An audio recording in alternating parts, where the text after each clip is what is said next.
పక్షపాతి ప్రభుత్వంగా ఏదైతే కార్యక్రమాన్ని చేసిందో దాన్ని పెద్ద ఎత్తున పండగ వాతావరణంలో చేసుకోవాలని కూడా నిర్ణయించడం జరిగింది. రెండవ అంశం, ఏదైతే ఆనాడు 10 సంవత్సరాలు పరిపాలించినప్పుడు తెలంగాణ తల్లి విగ్రహాన్ని వారు మర్చిపోతే గౌరవ ముఖ్యమంత్రి రేవంత్ రెడ్డి గారి నాయకత్వంలోని ఈ ప్రభుత్వం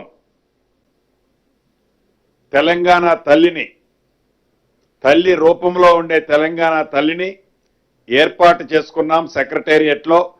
దానికి తల్లి అంటే ఇలా ఉండాలి అని కూడా జీవో అన్నాడు ఇచ్చుకోవటం జరిగింది.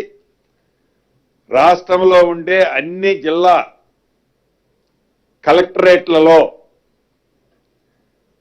నవంబర్ 9వ తారీఖు లోపు ఈ తెలంగాణ తల్లి విగ్రహాన్ని ఏర్పాటు చేసుకోవాలని కూడా, నిర్మించుకోవాలని కూడా కేబినెట్ నిర్ణయించడం జరిగింది.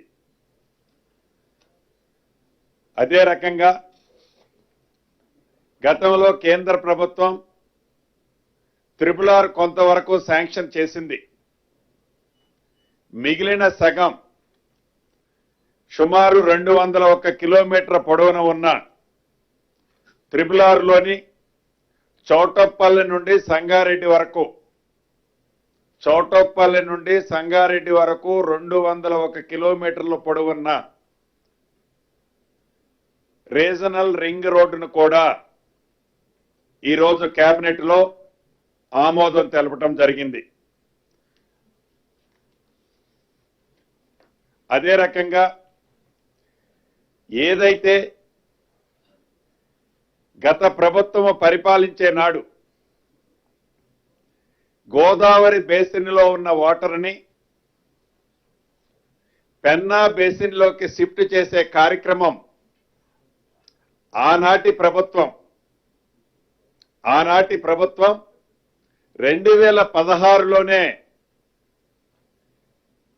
కేంద్ర ప్రభుత్వంలో నిర్వహించే ఎపెక్స్ కమిటీ మీటింగ్ లో 400 టీఎంసీలని లిఫ్ట్ చేయడానికి యాక్సెప్ట్ చేసిన ఆనాటి ప్రభుత్వం అది మరిచిపోయి ఈనాడు ఆ బంకచర్ల అనే బంకని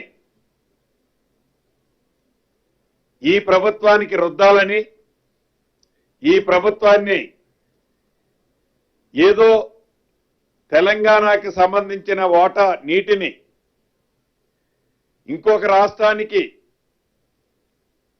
వదిలేసే కార్యక్రమం చేపడుతుంది, నిమ్మకి నీరెత్తినట్లు ఉంటుంది అని ఒక గ్లోబల్ ప్రచారం చేయాలని తాపత్రయపడేదాన్ని కూడా కేబినెట్ లో చాలా ఫుల్ గా డిస్కస్ చేయడం జరిగింది. దీనికి సంబంధించి ఏది ఏమైనా చట్టపరంగా, న్యాయపరంగా, అదే రకంగా బంకచర్ల విషయంలో గోదావరి నీటికి సంబంధించిన దాంట్లో తెలంగాణ రాష్ట్రానికి రావాల్సిన గోదావరి నీటి వాటాలో ఒక్క చుక్కని కూడా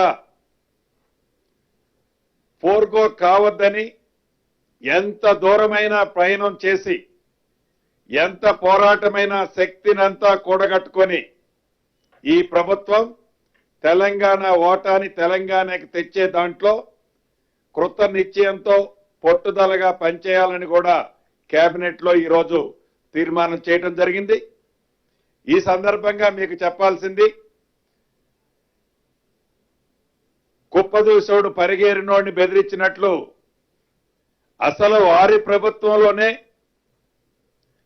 వారు అధికారంలో ఉన్ననాడే ఈ బంకచర్లకి ఫౌండేషన్ వారి ప్రభుత్వంలోనే జరిగింది. వారి ప్రభుత్వంలో జరిగిన దాన్ని కప్పిపుచ్చుకోవటం కోసం,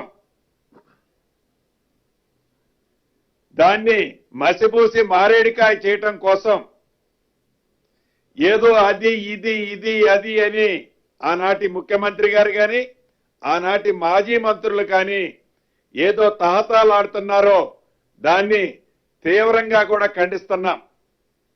దీని పట్ల ఈ ప్రభుత్వం తప్పకుండా చిత్తశుద్ధితో చిత్తశుద్ధితో పనిచేయాలని కూడా నిర్ణయించినాం. దీనికి సంబంధించిన పూర్తి డీటెయిల్స్